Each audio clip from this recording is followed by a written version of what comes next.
Malkapur one परिक्षेत्रातील one अधिकारी आणि one कर्मचारी हे होळीनिमित्त रात्री गस्त करत असताना मोठी कारवाई करण्यात आली आहे.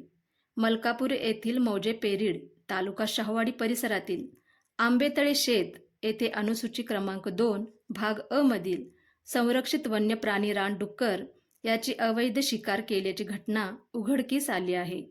शिकार केलेल्या रानडुकराला कापण्यासाठी कडवी नदी शेजारील घोटमळा येथे नेत असताना वन विभागाच्या पथकाने आरोपींचा पाठलाग करून त्यांना पकडले. अटक करण्यात आलेल्या आरोपींमध्ये सुनील मारुती वडम, अशोक ईश्वरा पाटील, शिवाजी बाळू वडम, बाजीराव बापू जाधव, संभाजी बंडू यादव, अर्जुन बाबुराव महाडिक, सचिन वसंत भोसले सर्व राहणार पेरीड तालुका शाहूवाडी यांचा समावेश आहे.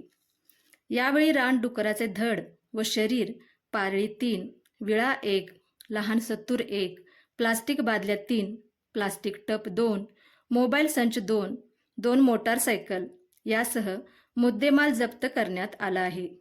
सदर आरोपींना प्रथम वर्ग न्यायालय शाहूवाडी येथे हजर केले असता न्यायालयाने त्यांना 3 दिवसांची वन कोठडी सुनावली आहे.